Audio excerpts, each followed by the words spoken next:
Namo tassa bhagavato arahato samma sambuddhassa.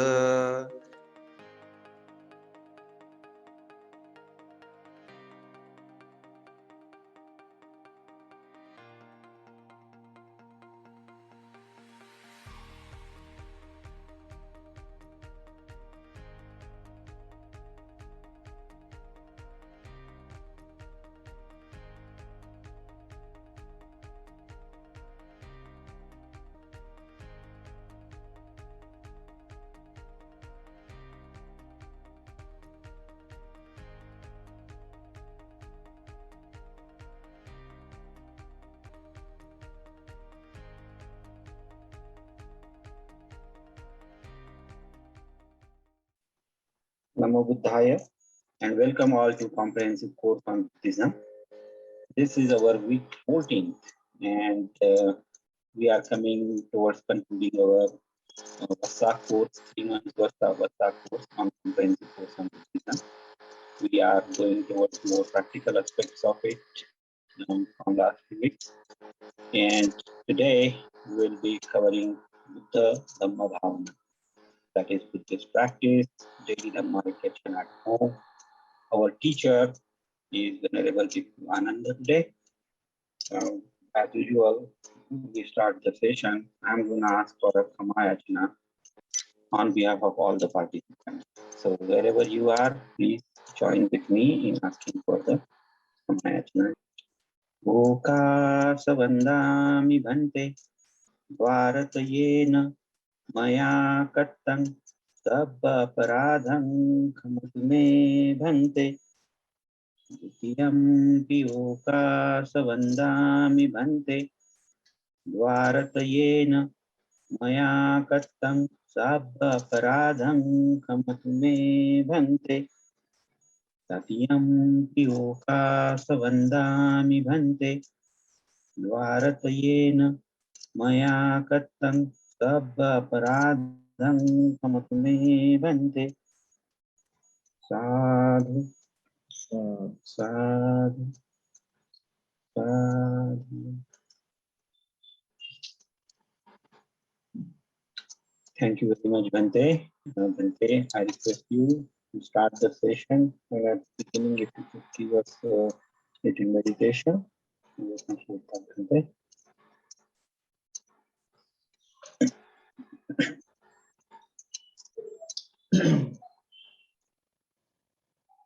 Let us do a few minutes meditation.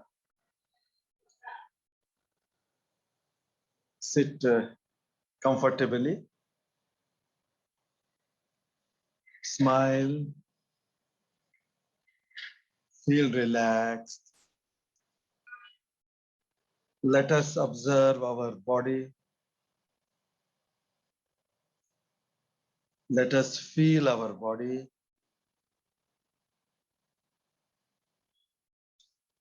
Feel your head. Just feeling. Do nothing else. Whatever sensation, pleasant, unpleasant, or neutral, let us feel.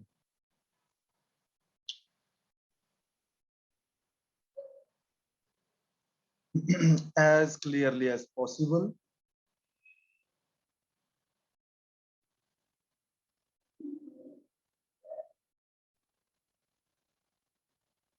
Feel relaxed. Vedananupassana teaches us how to feel deeply as it is.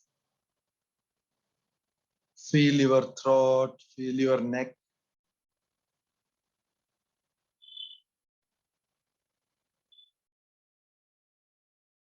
Feel your shoulders.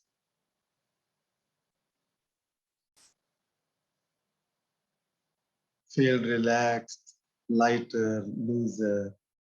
That itself is another sensation. Without any stress and tension, you just watch in a relaxed way, without expecting something, without pushing away something, just as it is. After all, we call this body as our body, I. Now just try to feel it.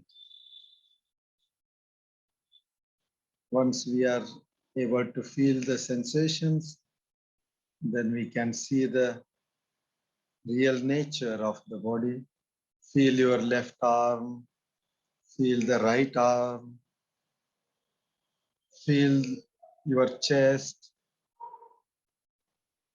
feel your abdomen, feel your upper back, feel your lower back,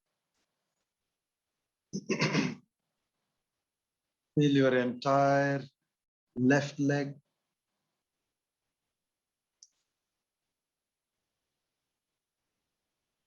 Now come to the right leg.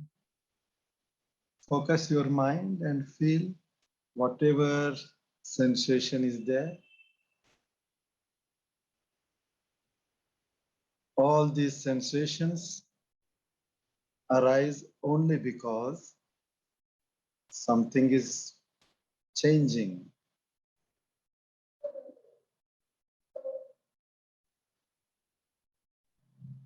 Something is changing immensely in our body. Every particle of our body is changing. That is why we feel.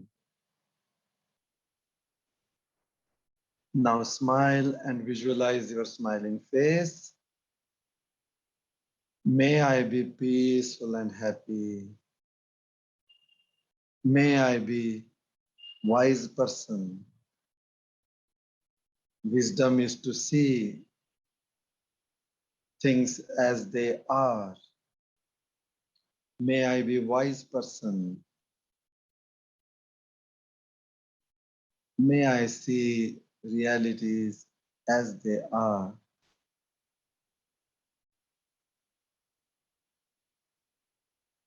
May I grow in Sila, Samadhi, and Panya. May all beings in the universe be peaceful and happy.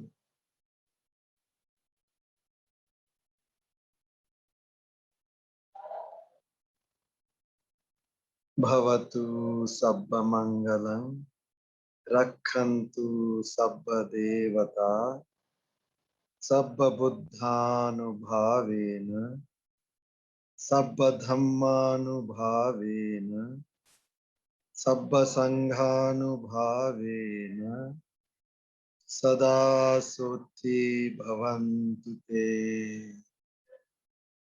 Sadhu, sadhu, sadhu.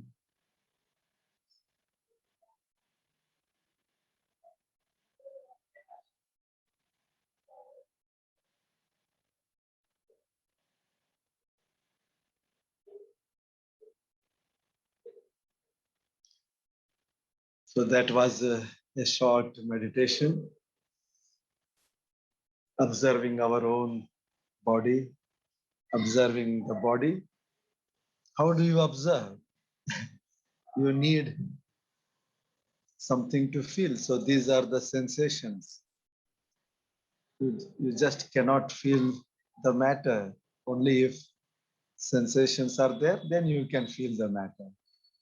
This table, this cup, or this chair, we cannot feel because the mind, the sensations, they are not arising there.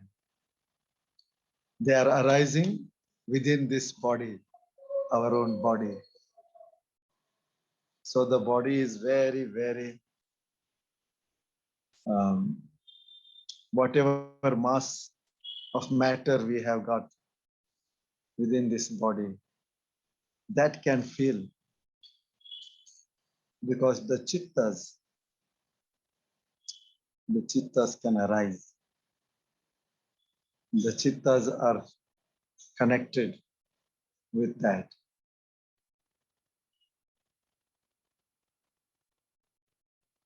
So this is very interesting. Huh?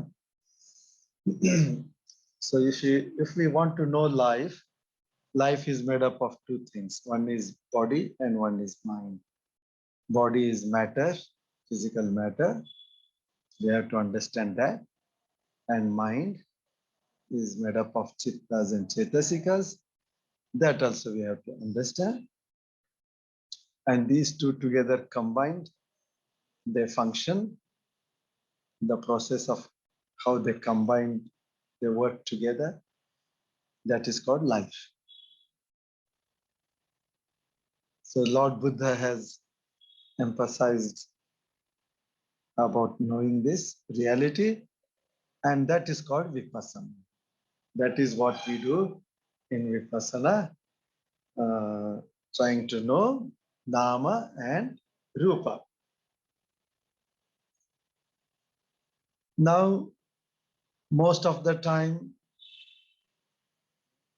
we are engaged in so many activities.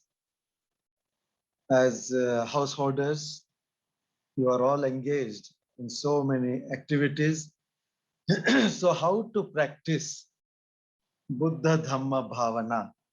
That means how to develop. Bhavana means development. How to develop Buddha Dhamma? Buddha Dhamma means what? The ultimate understanding of truth, ultimate liberation, ultimate happiness. Step by step. In the beginning, they are of lesser grade, higher grade, and ultimate grade. So this has to go on in our daily life, because most of the time we are doing so many activities. So Lord Buddha has given this Satipatthana, a wonderful method to develop our sati, our mindfulness, not just during proper sitting meditation session, but this Satipatthana teaches us to be aware and awake, mindful, heedful throughout our day-to-day life activities. That is why, so wakefulness is one aspect, but there are other aspects of Buddha Dhamma. We have studied so many aspects. All those aspects have to come into our daily practice. For example, Panchashila, Eightfold Path, or Four Noble Truths, or our chanting, meditation, everything. So how do we do that? In the morning, when you wake up, it starts. What is the first thought you wish to think, or you think normally already? What is your practice? When you wake up, you can make a small practice. Just waking up and starting straight away thinking.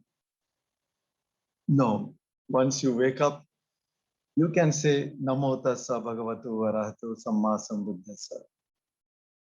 My homage to the enlightened, supremely enlightened Buddha, who is Arahant, purest one, who is Bhagavan, the most blessed one, supremely enlightened one. So that can become your mantra anytime, anywhere. You can chant inside the mind, Namo Tassa Bhagavato Arahato Samma Sambuddhassa. Suddenly it gives such great mental openness, brightness, and protection feeling. Because you have brought the nature of the Buddha No doubt it may be very simple at preliminary level, but still, whether the light is small candle light or if it is a huge focus light, but at least there is light, which is good enough to remove darkness. The moment you bring this thought of supremely enlightened Buddha, it opens our heart to enlightenment.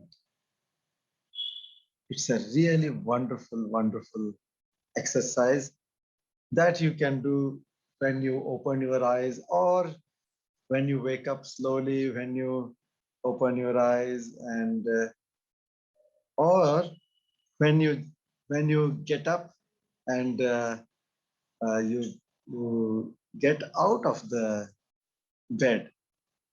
That time you can really say Namo Tassa Bhagavato Arahato Samma Sambuddhassa. You do that practice, you will start really enjoying and feeling very, very confident and secure. That is the power. That is the power of this great, we don't call it um, mantra, but we call it parita, a great protection formula. So you can chant it.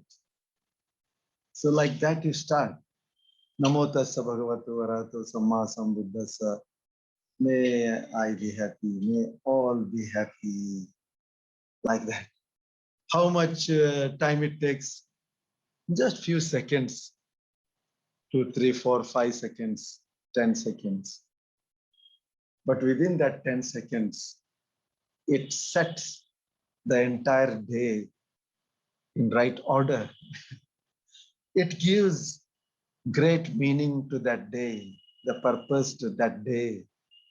You see, when you say, may all beings be happy, that means today, whatever I do, let it be for the good of all. Even if you don't think that, it means that. So then you can say, may all beings be happy. So you share compassion. You share real deep connectedness to all beings. Because in deep sleep, we are not alive. We are not alive in the sleep. Breathing is going on, but the mind is totally unaware. So when you wake up, oh, this is another day. So it's very good to remember the Buddha and then spreading metta and karuna. That also makes another very, very important practice when you say, may all beings be happy, which means I will do something for all beings. And that breaks the very heart of selfishness. Selfishness is rooted with all our actions, our thinking. Self is going to rule our day. But when you say, may all be happy, be free from suffering, that strong motivation of compassion, reaching out to all beings, it breaks the very uh, heart of this self-centeredness. So this is a very, very good way to start the day. That is in the bed itself, or if you do every day at the same time, in the same action, like the moment you get up from the bed, when you come to sitting position, that time also you can do. Or from sitting position, you go to standing, but maybe you are sitting for longer time. So the moment you get up from sleeping to sitting position, that's very good time. If you do consciously for a few days, then it becomes automatic. It becomes a very good habit. And then you are all the time reminded automatically.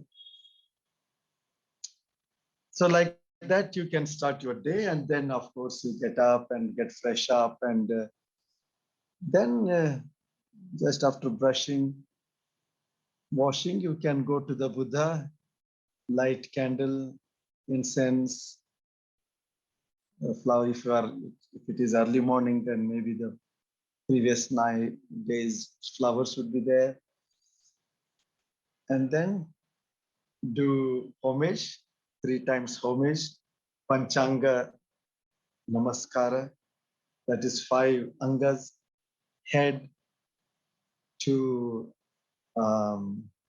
arms and the palms together, and then to legs. Like that, Panchanga, five, 5 touches. Huh? So this makes your faith stronger. This makes you more humble. And you bow down to the Buddha, uh, like Buddhang Vandami, Buddhang Pujemi. And second time, Dhammang Vandami, Dhammang Pujemi, Dhammang Namami, like that. Then third time, Sanghang Namami. So you pay 3 times homage to Triple Gem, and then sit nicely and recite Trisarana, your 3 refuges. I say your refuges because they are so personal. Unless you really take from your heart, they don't become your refuges. They are somebody else's refuges, but not your refuges. So your refuges and your precepts, that is your own real Dhamma property. If somebody asks, what is your property? Materially, you will say, oh, I have house, I have land, and this share market and that market. And what do you have mental property? You may say, oh, I have kindness, I have generosity, like that. But what is the Dhamma spiritual property? Then 3 refuges and the 5 precepts, which also means Sila Samadhi Panya, the entire Noble Eightfold Path. So this is real property. So at least once in a day, twice in a day, or more times in a day, look at your own property. It is good to see this property as many times as possible, because this property will be with you, it will help you, it will guide you in times of happiness, in times of suffering, in times of old age, sickness, or death, or even next birth. So this is very valuable one. So Trisarana and Panchashila, if you can take together husband, wife, children together, well and good. But nowadays, the lifestyles have changed so much that not just families have become individual. Within families, each individual has become more individual. Their own time, their own work, and all sorts of own oneself. There is less and less of we. It is becoming I. So anyway, if possible, together. If it is not possible, then you can do individually. Take Trisarana, Panchashila, and if you know some chantings, you can do some chantings like Buddha Vandana, Dhamma Vandana, Sangha Vandana, and like that. Do it as the first activity. If you say, oh, later on I will do after this, after that, then some excuses will come. So best thing is just after you are brushing, washing face, come and sit and start. and finish it off. Some people think, oh, we must take a bath, then only we have to do. No. For mind, it doesn't need a shower. For mind, what is needed is shower every moment. But some people still feel fresh, and of course it feels fresh, and some people like to do, but for some people to do even before that is also fine. So you find out how it suits you, your timing and other activities, but you do it. That's more important. Lighting of the candles, incense as mark of respect to the triple gem. And but if your house is with carpet and lot of clothes and such things, then don't go for fire things. Then better you can have little some kind of very nice perfumed water. So you can offer perfumed water, which is safe, uh, safety from fire. And then you can meditate. You meditate for say 15 minutes, 20 minutes, 30 minutes, 1 hour. So it is a wonderful practice. The investment of time is worth every minute that you invest there. It is actually uh, is giving you much bigger reward in life. So don't feel that, oh, I am wasting time or putting too much time with sitting meditation. No. So you find out your limits. Maybe some days you are sitting longer time, some days you are sitting shorter time. And after you are sitting meditation, please do few minutes walking meditation. Because walking signifies our life of movements. Whole day we are moving, sitting, standing, walking, going here and there and all these things. So this motion, this dynamic part of our life is represented by walking. So do walking meditation, at least few minutes, even 5 minutes also. Just watch as you walk, right foot touches, left foot touches. You just watch the touch. You will feel so happy. Just touch, touch, touch, touch. That's all. Sensation of touch. Then you start your other works with full of smile, with full of happiness. Gym or physical exercise, which is very, very important.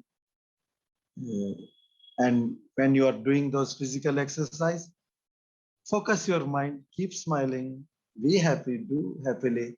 Focus your mind on the important part of the exercise that you are doing, where it is feeling pain or just pressure or stress or whatever.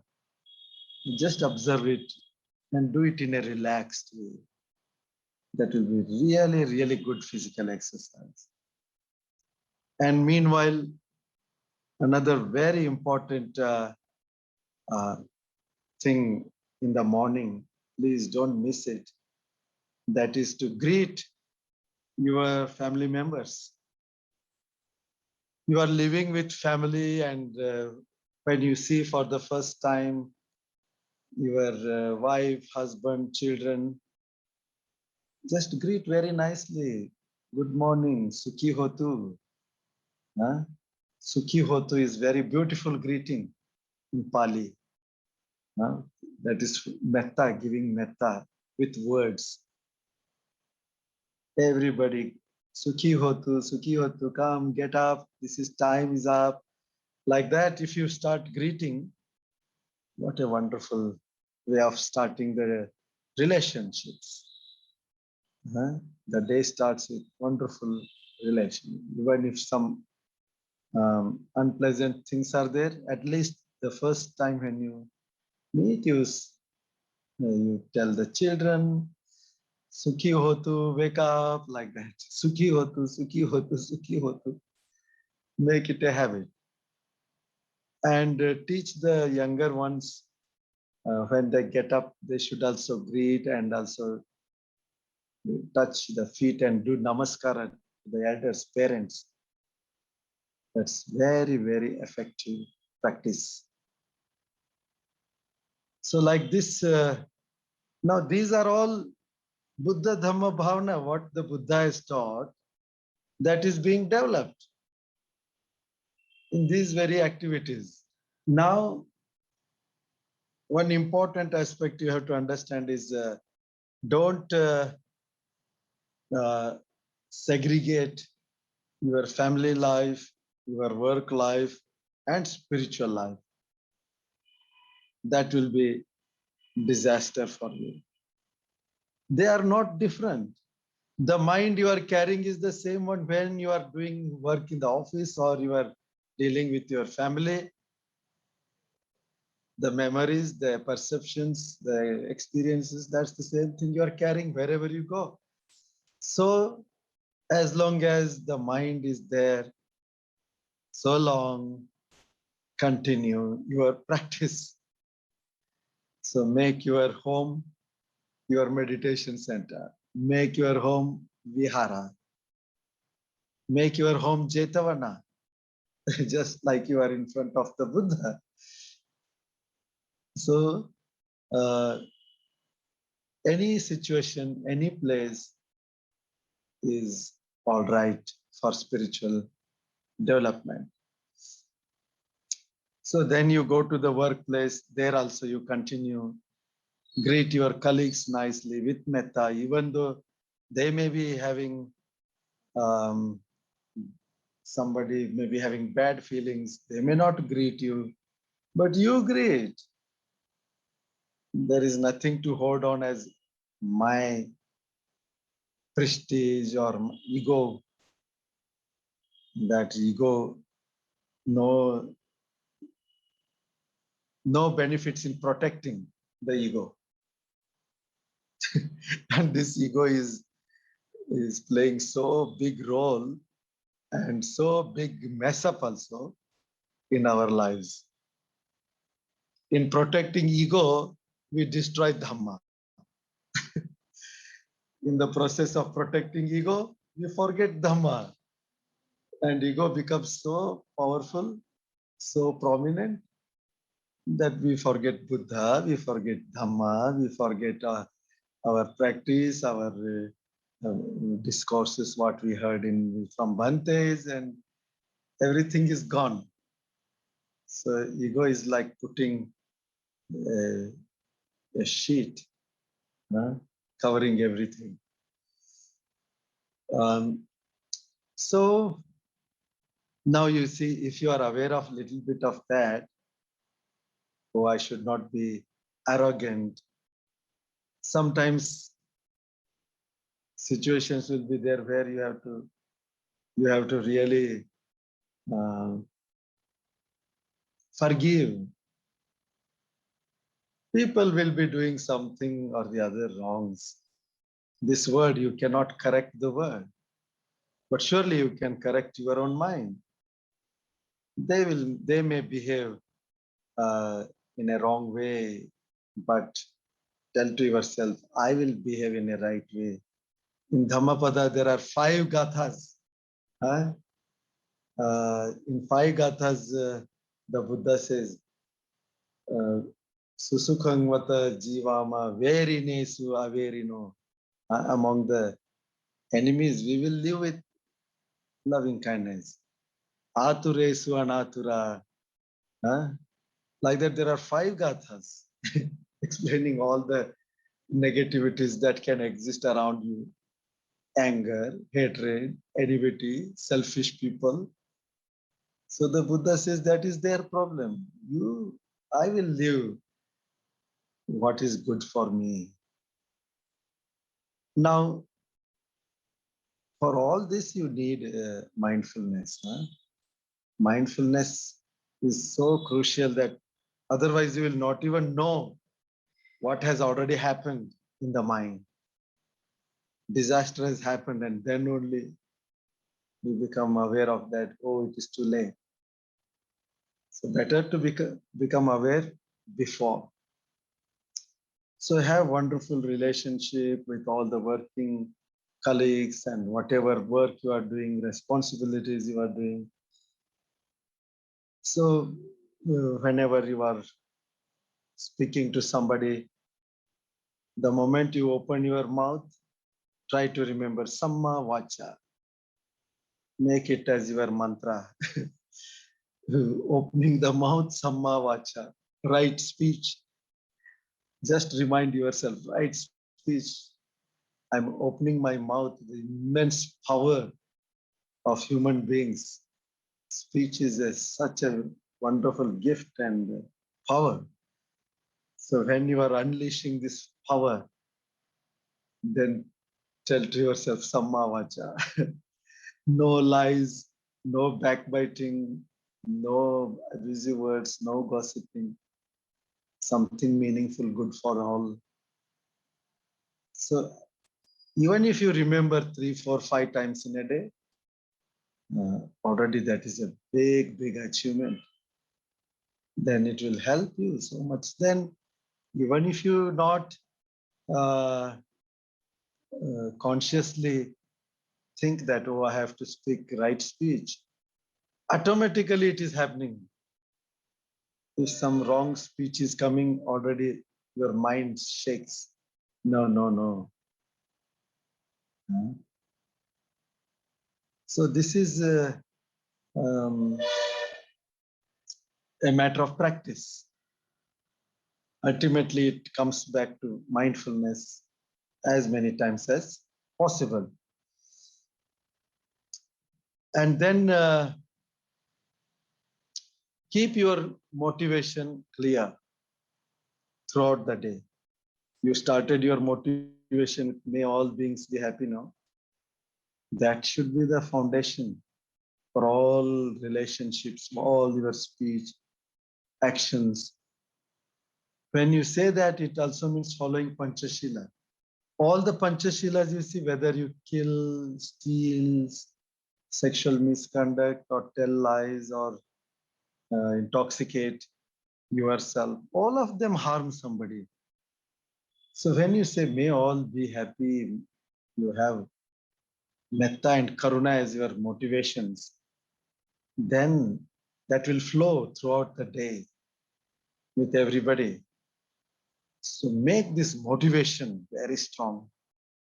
Our motivation is to attain enlightenment. We have the goal, we have set the goal. So any actions or speech or thoughts have to lead towards that goal. If it doesn't lead to that goal, then we will be going the opposite way, because there is movement up or down. There is no such thing called static state. You will not remain at the same place, because the very nature of the life is, very nature of the mind, the very nature of the mental karmic uh, actions is to move. If you are not moving up, then be sure that you are moving down. That's automatic. Don't think that, oh, I am where I am. No. Lot of goodness is gone. So keep moving up.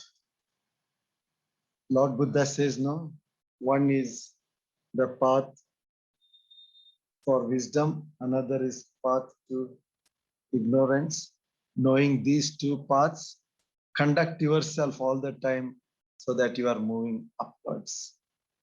In Dhammapada, it comes.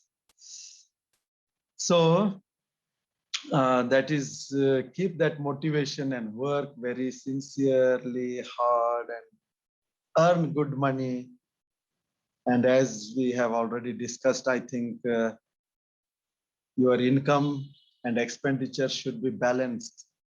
Lord Buddha has given so many examples. It is like taps. If there are 3 taps coming into the tank and 1 tap is going out, then it's okay. There are 3 incomes and 1 is expenditure. But if there are 3 expenditures, 3 taps are open, that water is going out and only 1 tap is coming in, then that is total imbalance. So your expenditure, your lifestyle has to be within this very well planned, contented, satisfied life. Uh, contentment and your innovation should be balanced. When you are innovative and enterprising, that's excellent. You have to work hard, use all the potentialities, but be careful that it doesn't slip to greed, or it doesn't slip to arrogance.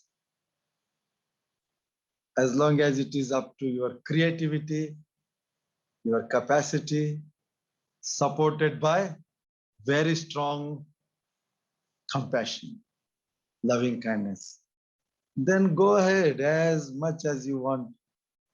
Be enterprising and earn and become millionaire, billionaire.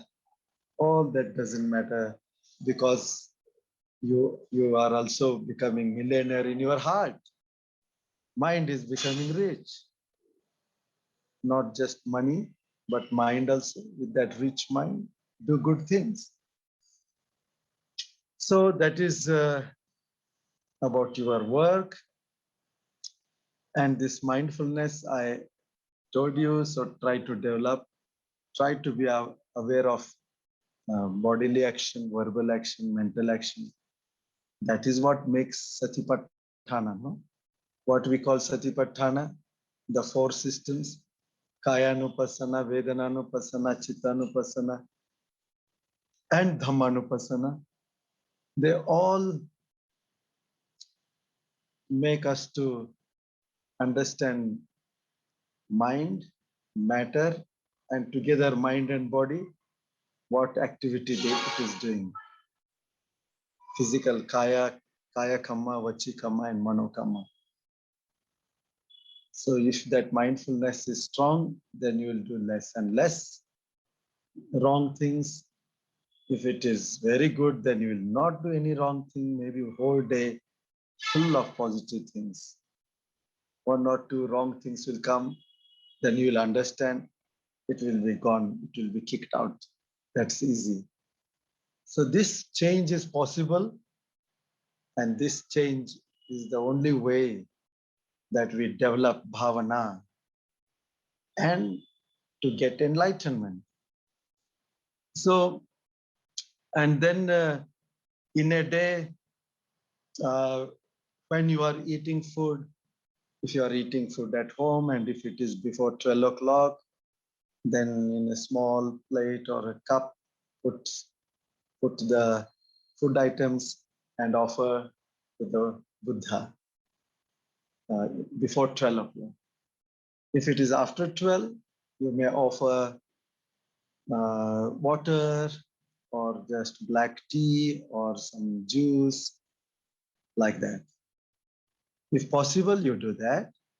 Otherwise, when you are going to eat, then just sit for 10-20 seconds and do 2 things. One is remember the Buddha, remember the Sangha, as if you are offering dana, pindapata dana to the Buddha, to the Sangha. So you bring that in your heart, and in your heart you make this offering.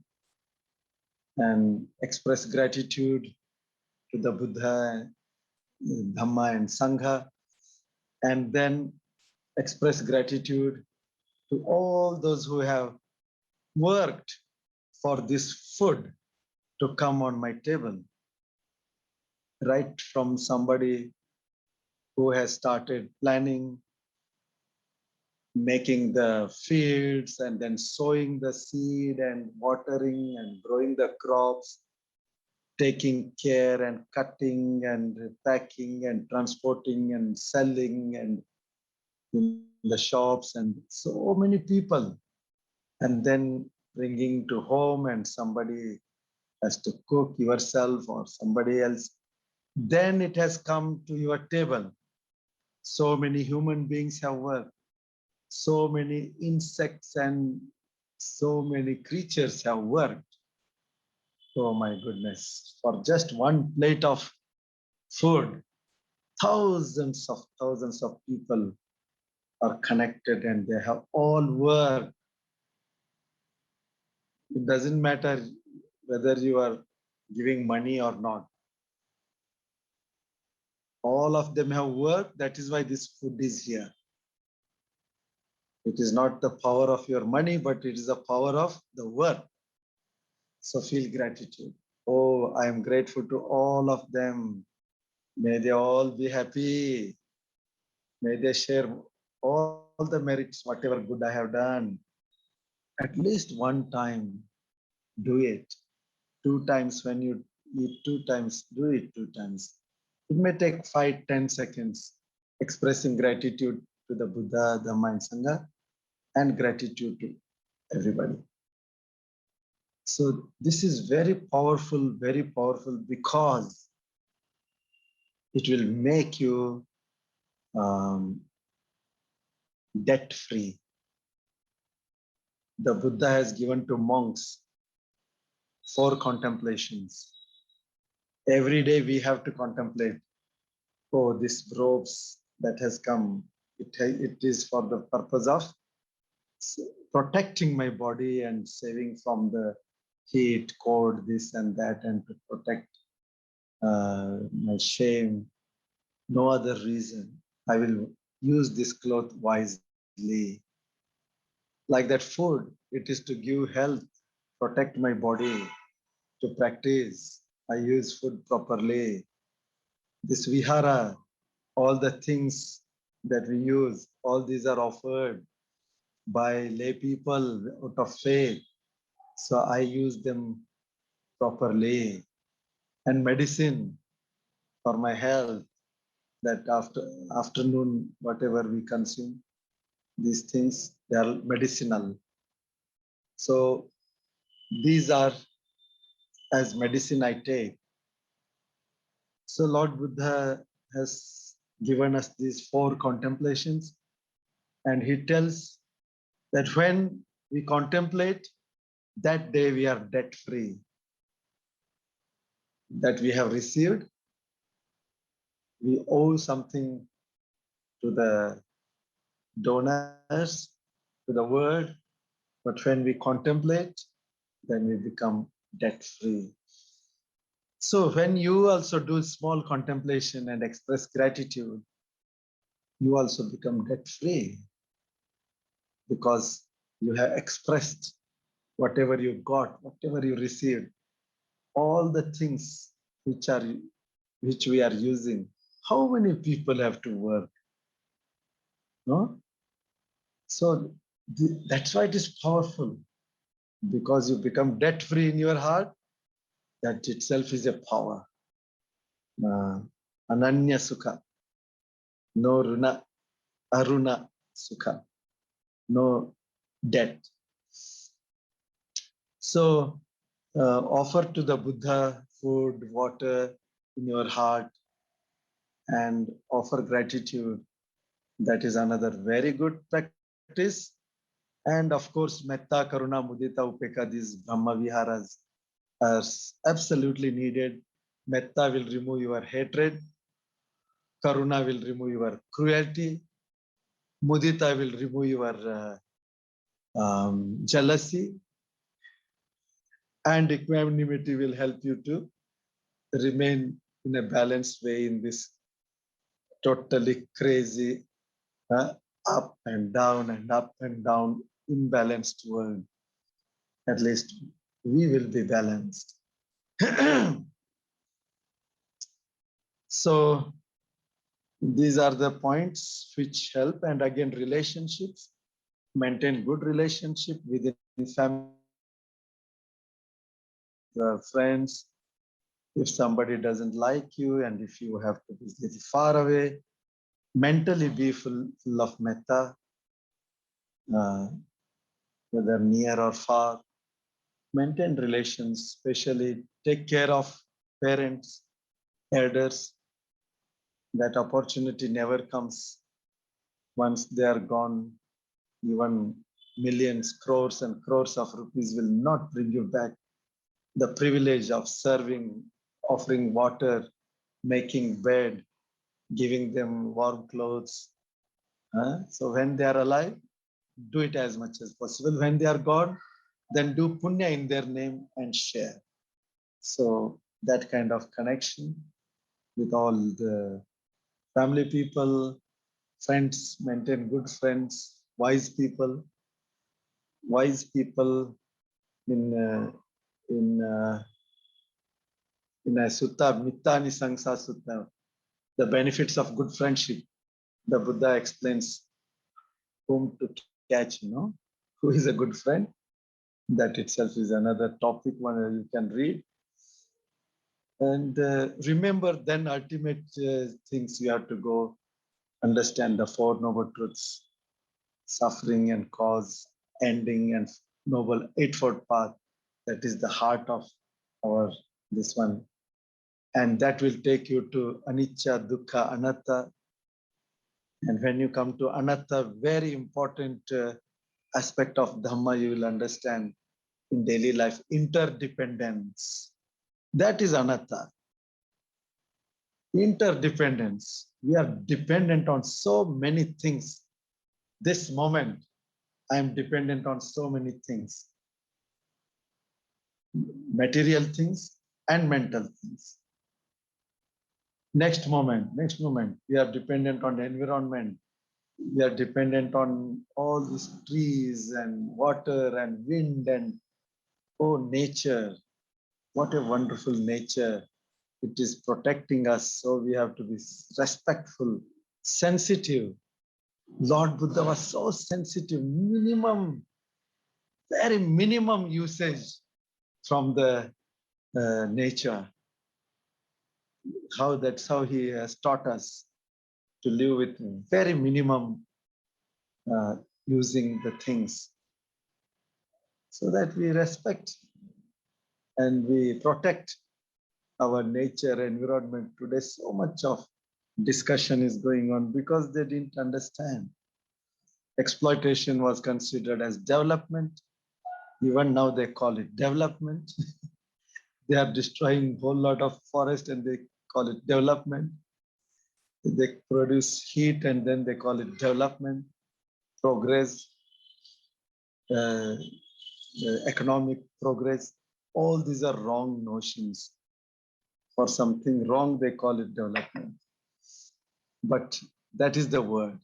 Let us be a little bit sane and wise with our inner environment, outer environment. As much as we care our inner environment, let us care outer environment. So that is how understanding the interdependency. This will lead us to different lives, different kinds of living beings. Sorry. Not just human beings, but there are so many creatures,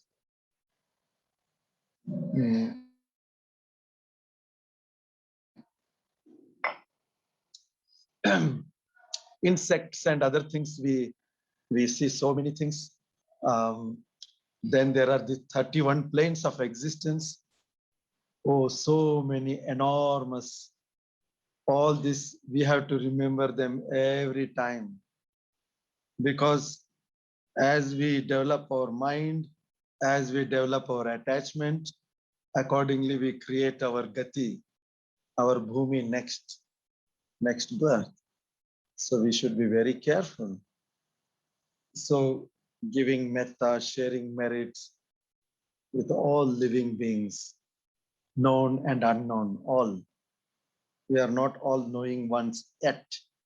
So it is good to trust the supremely enlightened Buddha when he says there are 31 planes of existence and innumerable beings. So remember, and then you will understand the law of karma, wholesome and unwholesome. So this is how your day is filled with these fundamentals. And one more last point is, this is everyday practice. Weekly get together, few people, and do meditation together, and listen to Dhamma, Dhamma discourses. That is weekly program. And then monthly you can take 2 times Uposatha, and like 2 Sundays or any day that is comfortable. And yearly, don't forget to do at least 1 or 2 retreats, 1 week or 10 days or like that. 10-day Vipassana is very good, or any other 1 week retreat, 5 days retreat, like that, 2 times, 3 times. So that is yearly. If it is done like this, then surely your Buddha Dhamma Bhavana will keep happening all the time. So with this, I conclude, and now up to you. Sadhu, sadhu, sadhu, Bhante. Thank you very much for your Dhamma Dana today.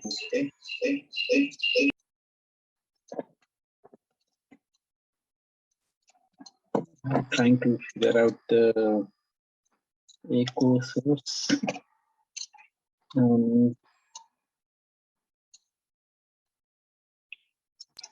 Are we going to start the question answer? Question answer? Yes, Bhante. Yes, I opened up the forum for question and answer. Bhante. The chat window is open, and I wanted everyone to kind of go through the chats, and I will read to Bhante there. And the first one is related to walking meditation, Bhante. How do we do that? Walking meditation is very, very important, as I said. In walking meditation, what you can do is you take a length of place, say about 10 steps, 20 steps, 30 steps, as per your availability. If you're walking inside your home only, maybe about 2 rooms, you can pass through that walking, wherever. Even if it is a very short place also, no matter, it's okay. Then you can take very like small steps, half, very small steps. You keep your hands in front or on the side or in the back, and keep your head straight, and your eyes should be about 3-4 feet, 1 meter or so in the front, very relaxed. And then you walk slowly, not fast, not very slow. If you walk fast, you cannot observe the steps. If you walk slow, you will be losing balance and you will fall down. So just normal, very gentle steps, that which is good enough for your mindfulness to catch. So when you are stepping right, left, right, when you are touching right foot, feel it. When you touch the left foot, feel it. Just like you are observing breath, now you are observing the touch of the foot, right and left, right, left, right, left. And when you go to the end of your walking path, Then you just stop, tell yourself, now I am going to turn. So then turn, turn, turn. Observe how you are turning. And again walking, turning, again walking, like that. So when the mind is much more calm and peaceful, then take up a little bit more to observe. That is, before touching right foot, the leg was moving forward, moving and then touching. So you can focus your mind on movement and touch, movement and touch, movement and touch. So like that, you become acquainted with that, and mind is very focused and very good concentrated. Then you can see the lift, movement and touch. Left leg lift. The moment when you touch, already this leg is lifting. So your awareness has to flow here. Lift, movement, touch. Lift, movement, touch. Like that, the cycle will be rolling. Your mindfulness will be flowing like that. Once you start doing then you will see your own techniques will come up to observe this walking in a more sensitive way. And ultimately, it is a very powerful vipassana meditation, because as you go on doing and doing this, elements will become clear. Earth element, this air element, heat element, these things will become more and more clear. So, but don't go in search of them. Just focus your mind and develop mindfulness. Mindfulness, it will come automatically. Okay. Bhante, the next question is, may I know the meaning of Upadhi, Thero, Mahathero, Stavir, and Mahastavir? This Thero is somebody who is 10 years of Bhikkhu ordination, Upasampada. That monk is called Thero. And somebody who is over 20 years Upasampada, they are called Mahathero. So these are for recognizing, identifying for that purpose. They are not given by, they are not like Sotapanna, Sagadagami, Anagami, and Arhant, which are based on the mental development. These are purely ordination within the monastery, so that it's easier to recognize and pay homage and respect and like that. Same thing is Thavir. Thero is Pali and Stavir is maybe Sanskrit or Hindi, I don't know. But Stavir is used. Bhante, and there was one other word called Upadhi, Bhante. Upadhi, this underlying tendencies, underlying defilements, which are conjoined with the kammas, these are also called upadhi. That means we have to,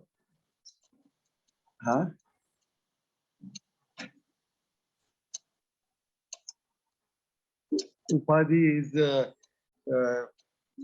we become, that is our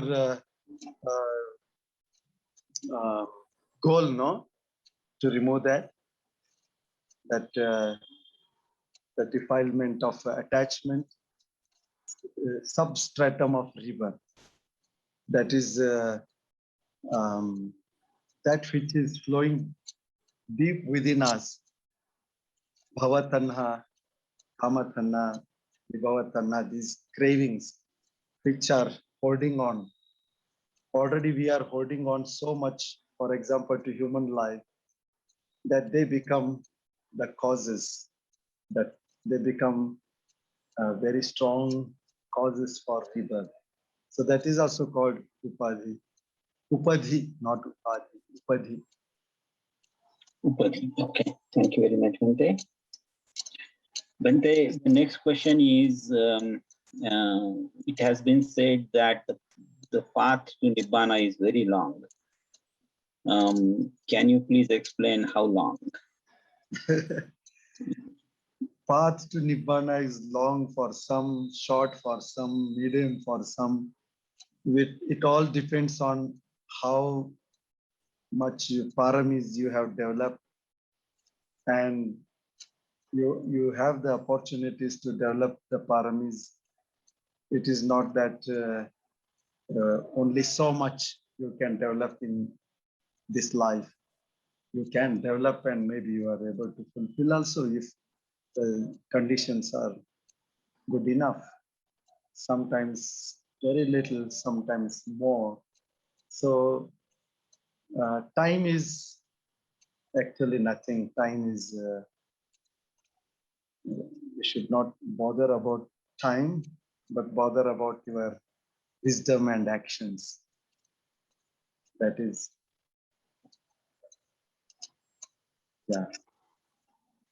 How Thank long you, Bante. some people Yes. will remain and remain. Hundreds and thousands of Buddhas will come and go, still they remain now. So it is some wise people will just become enlightened very soon. Yes, Bante. It's just wise for us to kind of walk on the path and just keep walking. We'll be there. Thank you, Bante. Bante, I have the next question is in two parts, Bante. One is, what is the purpose of offering food to Buddha in a bowl, like you were mentioning? And then the second is, what should be done with that offered food later on? If we make a full plate, what do we do with that food or whatever we have? When we offer this food to the Buddha is we bring the presence of the Buddha, or we go to the presence of the Buddha. The Buddha is not just body. Buddha was not Rupa Khanda, the body, physical matter. Physical matter is made up of earth, water, and heat and air elements. The body that has changed. The Buddha is the Dhammakaya. So when we offer to the Buddha with his physical body present, so it is the to the Dhammakaya that we are respecting. Otherwise, the physical body, it is the same Patavi, Apo, Tejo, Vayu, Dhatus, but just like anybody else. The elements are the same. But all that change importance that we see with Buddha is the Dhamma Dhatu.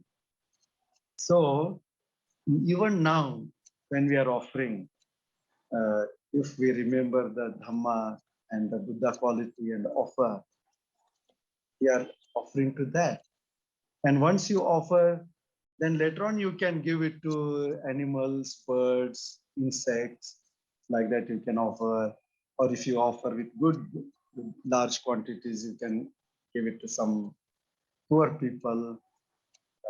Like that you can do dana. Or if somebody eats in the family is also okay, but it is not that something called prasad, sanctified with some power and like that. Nothing like that. It is dana. You can share with others. Thank you very much, Bante. Bante, the next question is related to retreat. You have mentioned about retreat, Bante. So what is it? What are the procedure and where can we do it? Retreats, you mean meditation retreats? Yes, Bante, I think that's where you refer to. Yes, Bante. Meditation retreats, retreats means you can do, like for example, you can go and attend 10 days Vipassana meditation course like that. Different courses we are conducting in Bangalore. 5 days, 10 days, 7 days, 3 days, 20 days, 30 days, like that. If you see our schedule throughout the year, we announce the schedule like that. Surely there are some more Buddhist meditation centers or some other meditation centers where Lord Buddha's meditation techniques are taught. So you can go and attend there, or you can take your own time, like weekend, one day, morning till evening, you can do your own retreat. 2 days, Saturday, Sunday, you can tell your family people that you are going to do this meditation. So just for breakfast, lunch, and dinner, you will be coming. And if they, are you able to hear, Pankajji? Yes, Bhante, we can hear you. We lost your video though, Bhante. Okay, We can hear you. Yes. So if that is done, then that is good enough. Self retreats and guided retreats. So you can take like that, it's a wonderful thing to do. That means at least few days in a year you dedicate for your own mind. Huh? That is also very important, no? Yes, Bhante. Thank you very much, Bhante. Bhante, this next question is related to Samma Ajiva. How to earn money in right way and how to spend money wisely as per Lord Buddha. Lord Buddha has said very clearly that you can, you just avoid wrong livelihood. Wrong livelihood means business or earning from producing poisons to kill, producing arms and ammunition to kill, or killing animals and selling the meat, butchery, or dealing with animals, selling and buying animals for killing and such few business which are directly harming somebody's life. Apart from that, all others are good, right livelihood. You do helping the people to like that, you can earn, no?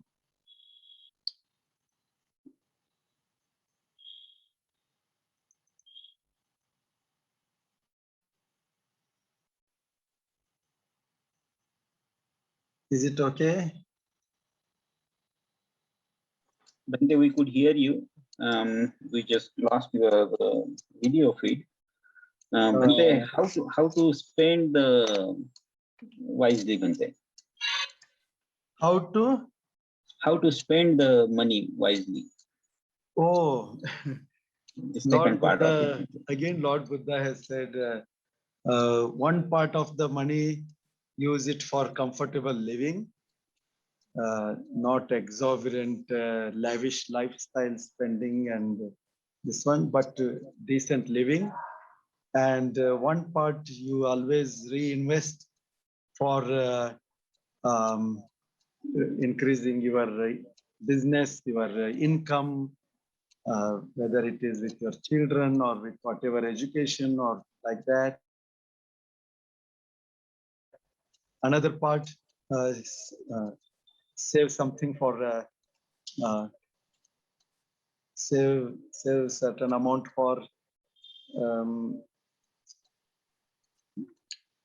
emergencies,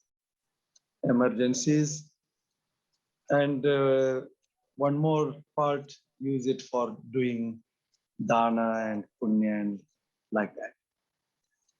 So that has to be balanced depending on the situations in your daily life. So these are the four things Lord Buddha has mentioned: one's own comfortable living, reinvestment to increase your production, your income and wealth, and another part for doing meritorious things, and 1 part for emergency.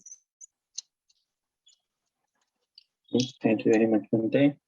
Bante, the next question is how to deal with guilt that you have because you have done something wrong, and the guilt feeling is coming. How to deal with guilt?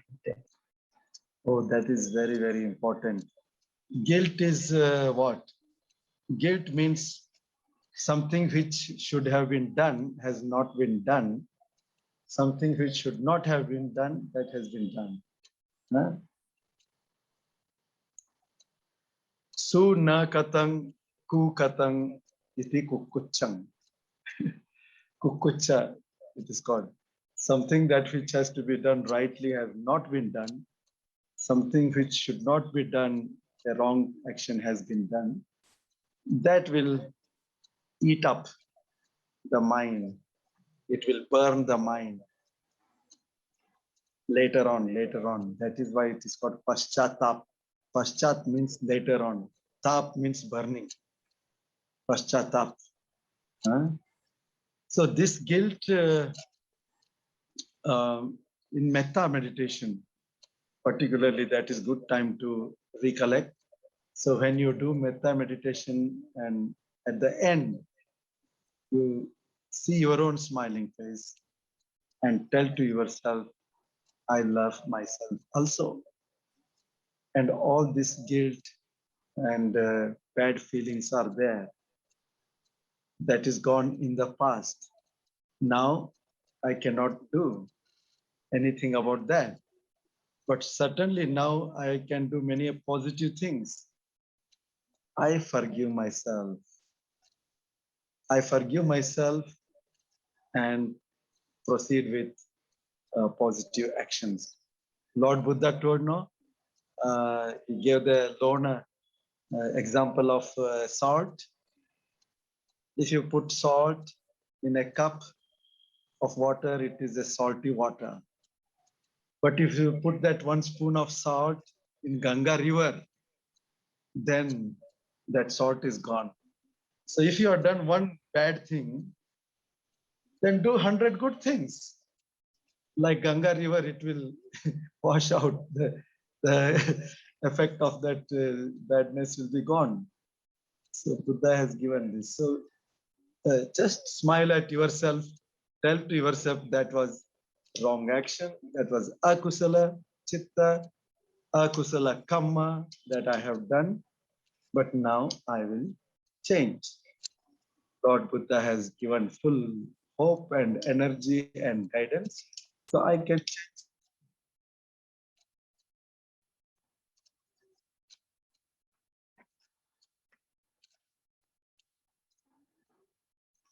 Bante, it seems we lost the connection with Mahabodhi Research Center one more time.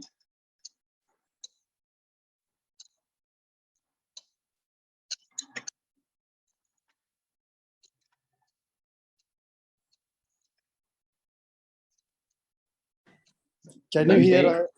Can yes, you hear, Bante, I can. Pankaj? Yes, Bante, I unmuted you on the other one. Yes, Bante. Sorry, Go ahead. Yes, Bante. Two No. equipments failed now. This is my phone which is working. Yes, Bante. Bante. This one. So like that, we have to forgive ourselves and then proceed with doing more and more good. Because guilt will not make anything good for us. It will only create, it is dosa chitta. And dosa chitta and dosa kamma, akusala kamma. That's all. So that is why understanding this, give metta, give love, because in guilt you are hating yourself. That is the main part, you know. So we have to do the opposite. We have to love ourselves. You are hating yourself, you are hating the action, then since you have done that action, you hate that action yourself. So forgive. And like that, we must practice to forgive others also. So once we are good in forgiving, then life becomes very, very light and burdenless. because one simple stupid guilt can become like a mountain of weight on our head in our life. Yeah. Thank you very much, Bante. Bante, should we deal with in a similar way for a feeling of fear or a trauma if somebody is suffering from a trauma? Yes. Fear is also another dosa chitta only.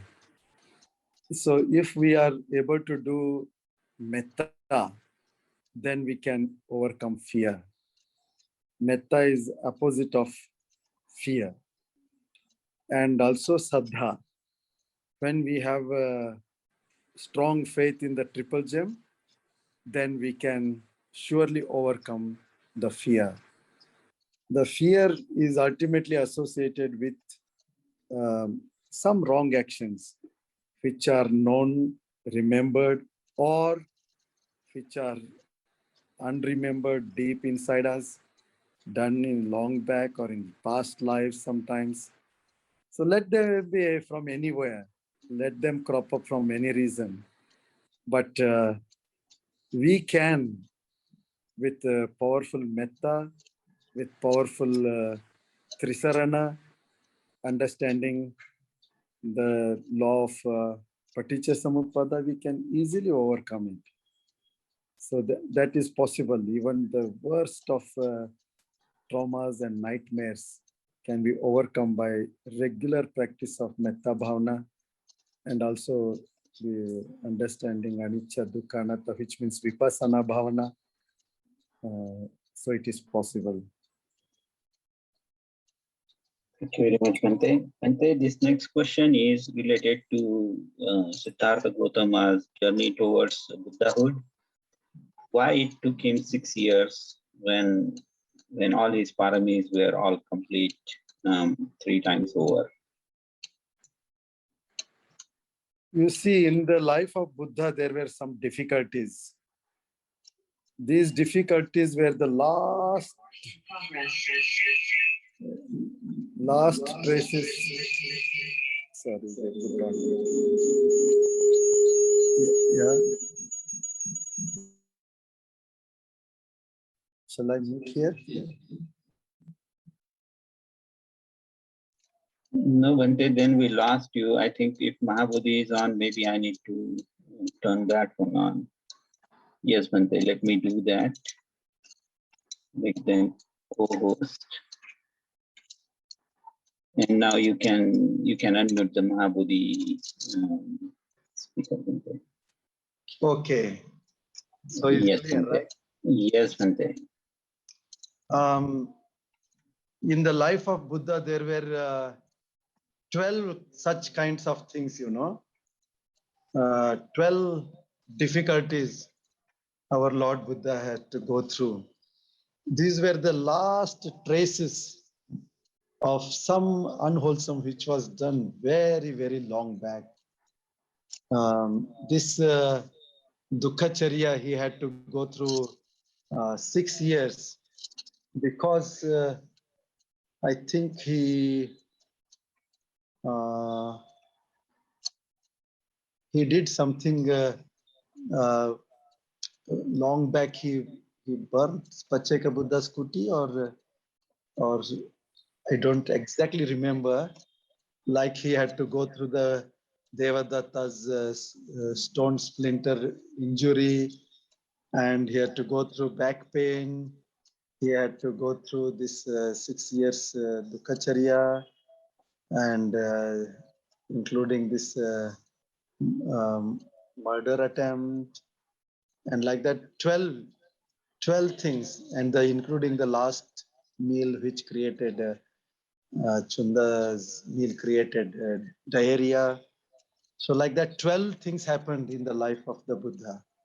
These were the traces of some very, very, most of them all related to before becoming Bodhisattva, when he was an ordinary being. That time he had hurt Arhants or Pacheka Buddhas, or did something wrong to Buddha Shasana.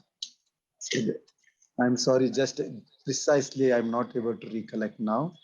He either harmed one Pacheka Buddha or burnt his kuti. And yes, I think that is the reason. Thank you very much, Bhante. Bhante, the next question is dealing with children.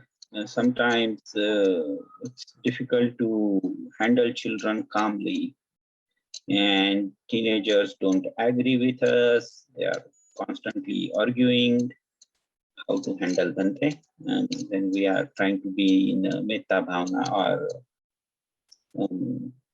trying to be calm ourselves.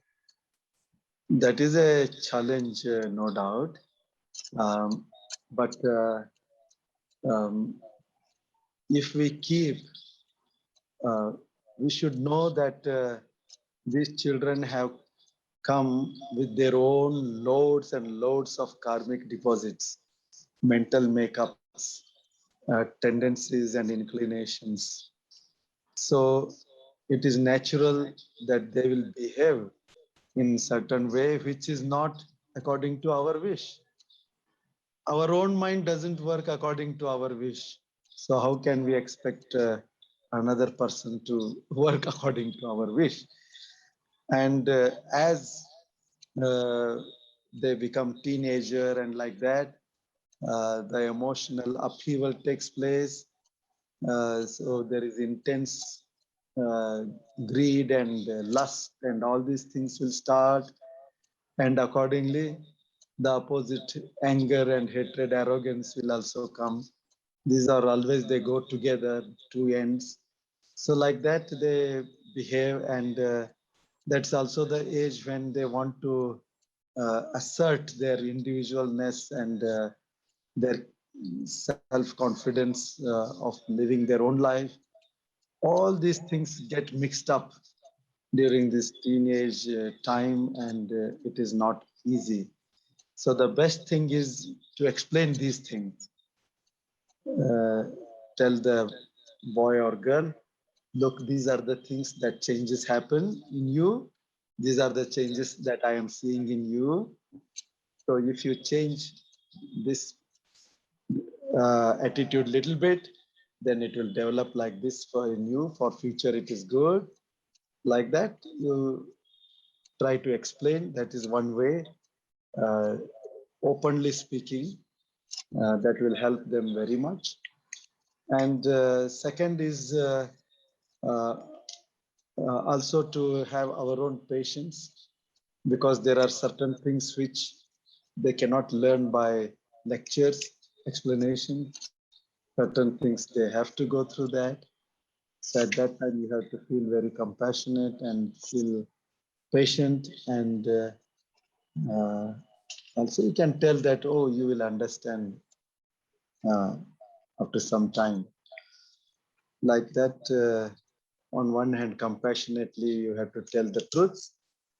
And sometimes when they are still childish, you may also be strict. You have to be strict with certain things.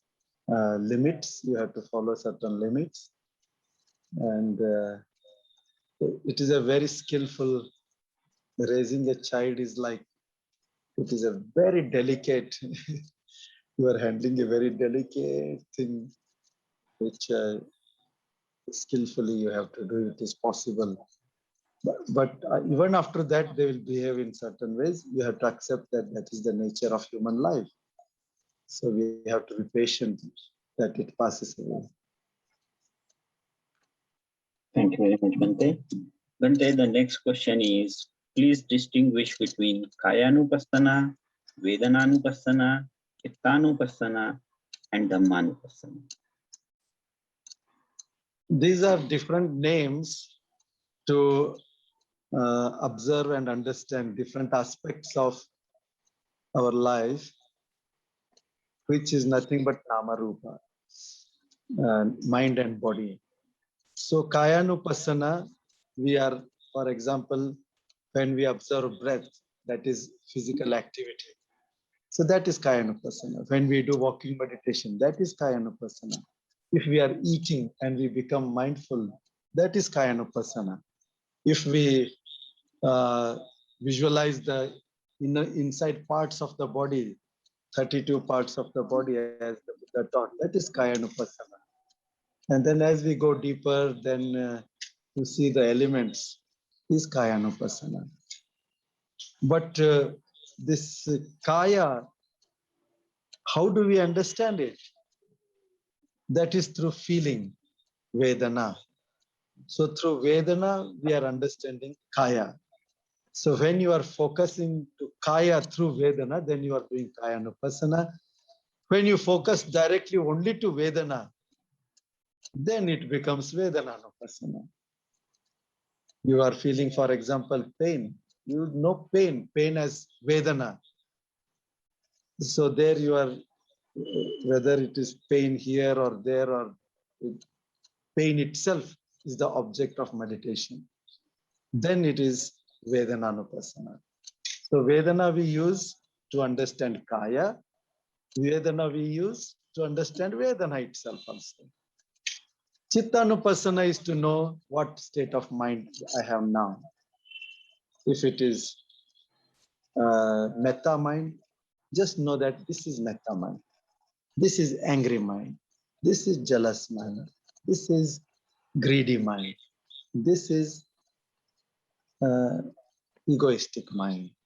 So whatever is there, just recognize, leave it. Recognize, leave it. That is Chittanupassana. Concentrated mind. Too much distracted mind. Just know it. It's very, very important. You have to do as much as possible because in daily life, we need it.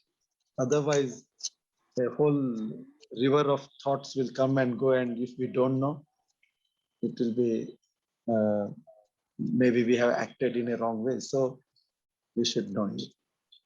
Dhammanupassana is a very huge area. There are many dhammas that you see. There are unwholesome dhammas like nivaranas, greed, hatred, laziness, distraction, and doubt. These are 5 pancha nivaranas. So there you see, if you see greed as greed, then it is Chittanupassana. But greed as greed, you will see why it has arisen, the cause. So you are seeing another dhamma, that is the cause of the greed. And then you go further and you understand how to remove it. And you remove it. So that is another dhamma. And then further you go, you make it, you remove it in such a way that it will not come back again. So that is another dhamma aspect. So like you make all these defilements nullified and you become Arahant. Till then, these different aspects you are watching and managing. Nivaranas you are removing. Similarly, bhojjangas, factors of enlightenment, you know. For example, sati is there, mindfulness. You know it is mindfulness. Then you know why it has come, how you are able to develop it, how you are able to sustain it, the causes, how to do it perfect. And you take to such perfection that it will not drop again. So now this whole process involving so many dhammas. Dhammas means phenomena. So this is Dhammanupassana, and ultimately 4 noble truths will come. You will understand suffering. When you are contemplating, understanding suffering, then you are doing Dhammanupassana, cause of suffering, end of suffering, noble eightfold path. When you are developing the noble eightfold path, all that is Dhammanupassana category. So that's why it is called Dhammanupassana, including Nibbana, because in 4 noble truths, the 3rd truth is Nibbana.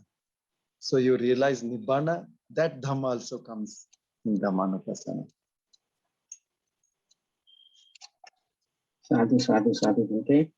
Bhante, the next question is, sometimes we do meditation for 1 hour and the mind is not concentrated, while sometimes just by doing chanting, we feel calm and mind feels good. Is it okay to substitute chanting for meditation or vice versa? Yeah, it depends on the time. When the mind is comfortable with chanting, you do chanting, lot of chanting, the 9 qualities of the Buddha. You can tell it 108 times. Um, then mind becomes very calm and observing breath. Don't struggle with that. If it is wandering, let it wander. No, you observe that wandering. Why you expect that it has to stay on one point? This is wandering time. So you just see wandering, wandering. I'm observing. It is wandering. So that Chittanupasana you do, it gets calmed down. So it is all about the skill, how you manage the different techniques. So observing the mind itself directly sometimes makes it very calm. And then you can observe the breath, that makes calm. Uh, or chanting also will make you very calm. So whatever makes you calm and peaceful, you do that. And then you start observing breath. So like that, you are able to observe the body. If sometimes mind is wandering too much, then observe here on your abdomen. When you breathe in, the abdomen rises, the whole area, big area. And when you breathe out, it contracts. So this expansion and contraction, when the mind is wandering too much, then this can be one helpful tool. It is not a rule, but for some people it can be helpful. Uh, it's a big area and you are observing this body rise and fall and rise and fall, and it becomes very calm, very peaceful. So you can do. Thank you very much, Bante. Bante, this next question I am going to rephrase a little bit. Can a person who has done a lot of wrong early on still progress in the path of Dhamma if he has taken harsh decisions, breaking up relationships, was behaving not properly early on, has done a lot of wrong things? Can he still grow in Dhamma, Bante? Surely, surely you can grow in Dhamma because it is possible. The Buddha has given us. Um, of course, the 5 very heinous, unwholesome, for them we have to pay a big price, like killing of a mother, killing of a father, killing of an arahant, injuring the Buddha, and breaking the Sangha. These are the 5 very heinous, unwholesome things for which one has to pay um, price, the birth in lower world for long time. Apart from that, all the others can be cleaned up, washed up, overcome. Huh? It is like as much as wisdom you develop, as much as wholesomeness you develop, you practice Panchashila now, mind becomes calm, and with that wisdom develops. So your progress will be there. What all kinds of people like Angulimala and so many criminals and wrongdoers have become enlightened, no? So that is possible. So it is like power of wisdom is what I can say. It can be compared to like explosives, let us say explosives. So if you have one small spark, this matchbox, small fire will come. You put in crackers, it will explode in a bigger way. And the same thing if it becomes a bomb, a nuclear bomb, what an amount of energy it has got, isn't it? So these wisdoms, sparks of wisdom, sparks of understanding are like this powerful. explosives. Sometimes if a deep wisdom arises, it burns away uh, thousands and millions of our unwholesome karmic deposits. So that is how it is possible to overcome. So focus on your Shila Samadhi Panya practice. Surely it will happen and it is possible. Thank you, Bhante. Bhante, the next one is related to chanting.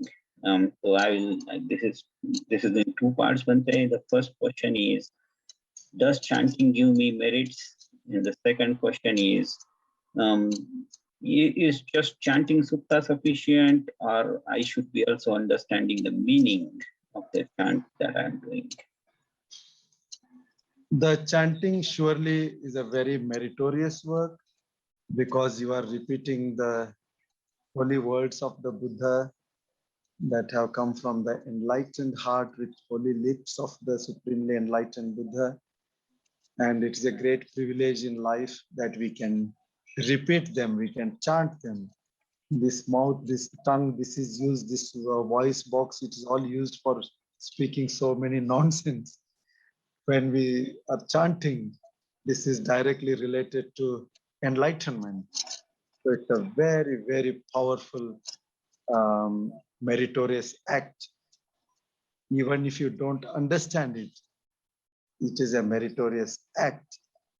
Just like the the bats, the bat birds which were in the cave during Kassapa Buddha's time, and these 500 bats were hearing chanting of Abhidhamma from a monk in the cave. They were only hearing, not even able to repeat them. But later, during our Buddha's time, these 500 bats have become disciples of Sariputta Bhante. And Sariputta Bhante, when he heard the Abhidhamma from Lord Buddha, first he taught to these 500 disciples, and they were the ones who were the Abhidhamma holders. They were the ones who then spread it to further to other monks. So you can see the power of chanting, the power of um, hearing. These are all very powerful, wholesome kammas, even if you don't understand meaning. And what to talk of the benefits when you understand the meaning? Certainly, it is manifold. So it's good. Thank you very much, Bhante. Bhante, we are running against time. I will take this one last question, Bhante. I will read the question to you, Bhante. Please advise how one Puthujana avoid Sampappa Palavacha and keep in Sammavacha all the time in daily life. Does he or she has to remain silent? And if he does, then is that a noble silent? And when to speak after that? And if he doesn't have to sit silent, then please advise what he's supposed to do. If you see, Lord Buddha has said very clearly, speak right speech or remain silent. Noble silence is also sammavacha. That is also right kind of speech. If you have nothing to give really valuable, give metta in the mind and remain silent. Or give something good to them. If the topic is something useless, change it and give something meaningful. If the topic, or you just twist that same topic and bring some understanding words. Maybe in family, you are just chatting with family members and gossiping. Now, change that very topic. See that in what way I can twist a little bit and bring some wisdom element to it. Like that, skillfully you can use that very situation. But if it is with some people, they are gossiping useless things, and that time you can just remain silent. You can just remain smiling with metta. Uh, it doesn't matter what is the surrounding. If you are with full of metta, even in the middle of all chaotic people, all kinds of people, you will be enjoying peace within. Silence in the mouth will lead to silence with our thoughts. Ultimately speaking is thinking. Thinking means verbal, mental verbalization is thinking with the lips and mouth, that with sound, that is speaking. So thinking and speaking are closely related. So to speak few words, lot of thinking goes on, lot of mental speaking goes on. So when we remain silent, it is beneficial. Slowly you have to make your friends, relatives, and such people to know, that you prefer to be silent and not for show off and like that. Sometimes if in a gathering and other things, you should not become odd man out. You should not become too much awed by remaining silent or behaving in a crazy way in the name of spiritual practice. No, that is also another extreme. Sometimes you have to be with them, but with full of mindfulness. Then you are not uh, not absorbing. If there is any rubbish, you are not absorbing it. With insulation, you are dealing with the situation. Thank you very much, Bante. Bante, I have to beg your pardon, Bante. I missed one question in between. Can I take that one, Bante? Yeah, please. Bante, this one looks like one particular person. I'll read the question to you, Bante. When I hear suttas or when I attend meditation, the body vibrates automatically. Is it normal and will it stop over a period of time? For some people, it happens and it stops also. Just feel relaxed, know it, and let go, and continue with your chanting or meditation. So it will go away. These deep-rooted our karmic deposits, and they come up. How do they come up? They have to come up in some kind of expressions and feelings and such things, no? So that is one way of coming out. You see, um, shaking of the body or temperature, or sometimes aches here and there, or some good things will also come up in the form of lightness, smoothness. You become very light, like flying, and like so many things can come up. But observe and let go, observe and let go. Thank you very much, Bante. With that, Bante, there are no more questions that I see, Bante. And so before we take to the conclusion, Bante, may I request for some metta bhavana from you, Bante, and some blessings for us, Bante. Thank you very much, Buddha Datta Banteji and Pankaj ji and all the participants, wonderful participants, that we went through this course. So valuable course, so many things we have understood, we have learned, and all this will help us to open our wisdom. Listening to Dhamma is also wisdom part. Doing chanting is also wisdom part. Bhavana, like Dana Shila Bhavana. Listening Dhamma is wisdom part. All these things contribute to maturing of our wisdom, our sati, our karuna. So this is a great meritorious uh, actions that we all have done, and some of you have attended so regularly. And today is the this is the last topic for this course. Tomorrow we have Katina Shivaradhana. Our program is from 11:30. The puja will start.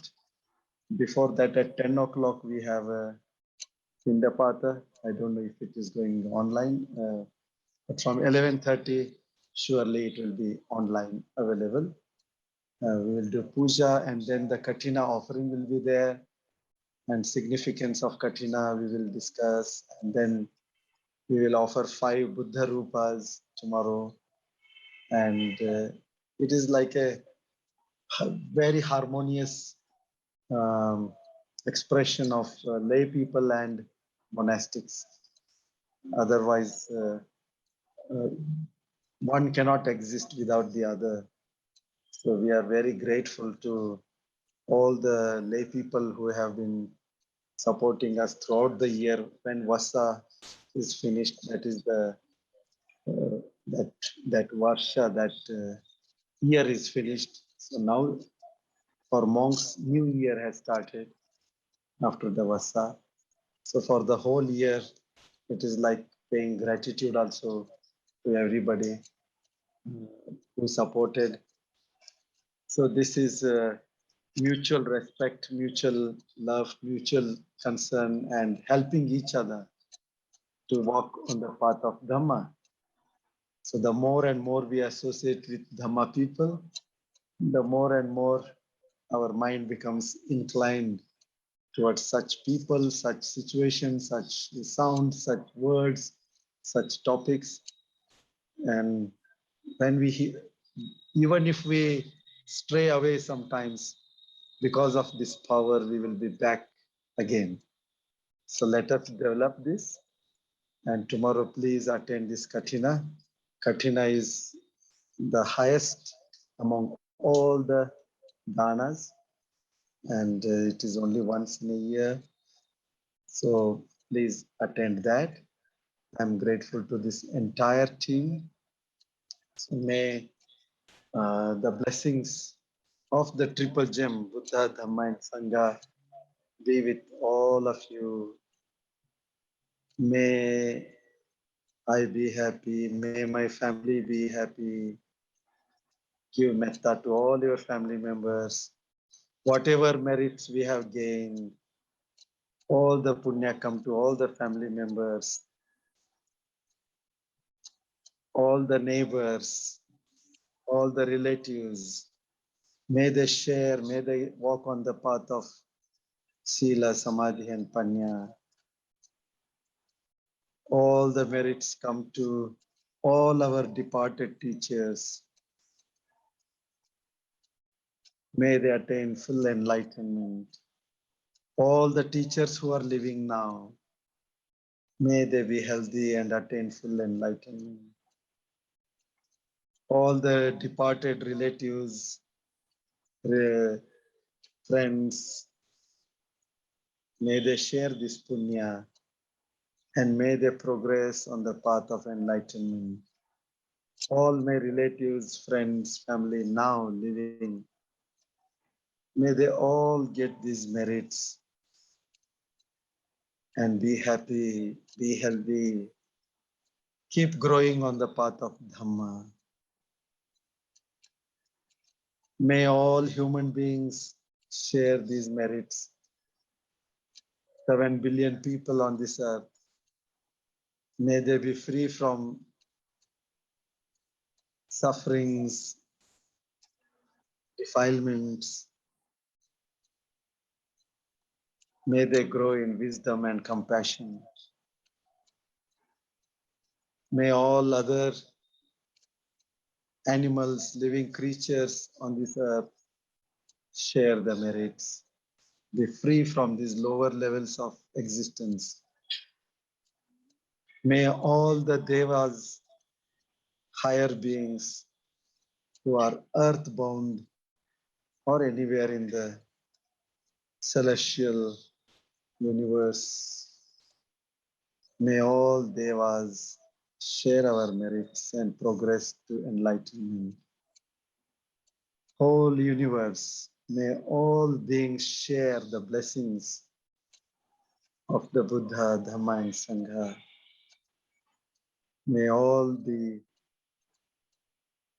all share my merits and be free from suffering. May all the participants of this course be blessed with good health and peace of mind.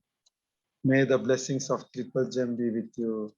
May the blessings of our Bada Bhanteji, Acharya Buddharakita Bhanteji, flow in your hearts towards Aryahood, which he himself attained.